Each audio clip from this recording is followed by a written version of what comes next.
One of the best features of the Go Wild Area event was the introduction of mighty Pokémon, high-leveled final evolutions that were shiny eligible but also difficult to catch.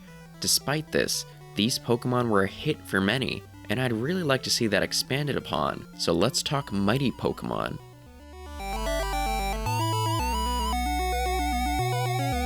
Welcome back everyone.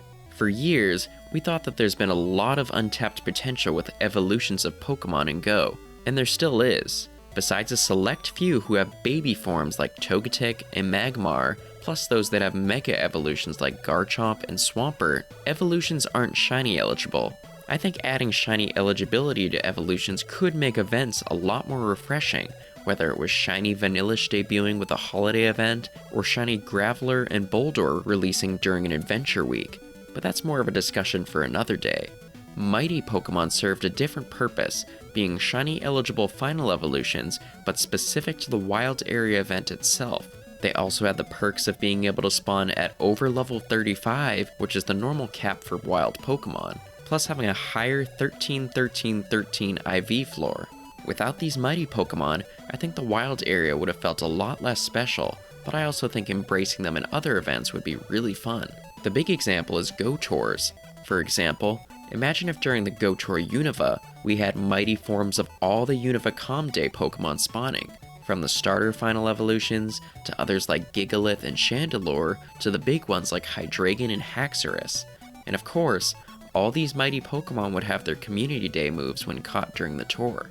Now I would change a few things with the tour versions of these mighty Pokémon compared to the Wild Area versions.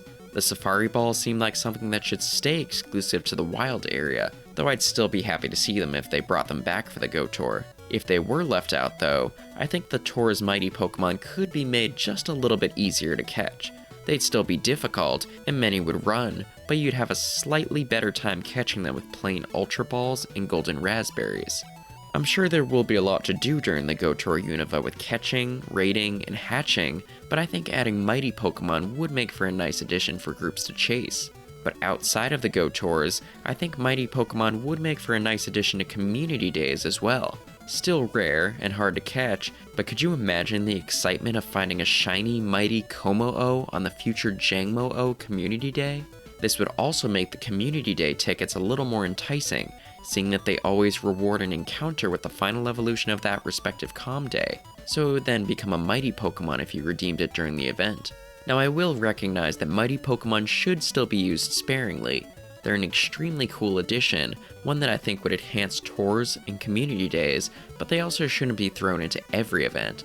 I think standalone week-long events and even Go Fests could survive without them.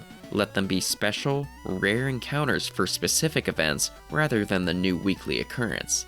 Though I still think middle stages like Pidgeotto, Loudred, Whirlipede, etc. should get permanent shiny releases at some point.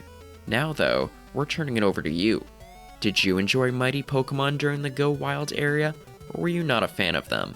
And would you like to see them incorporated into other events? Let us know down in the comments below. And if you like this video, be sure to give it a thumbs up and subscribe so you don't miss our upcoming videos. And until next time, thank you so much for watching, and we'll see you next time. Take care.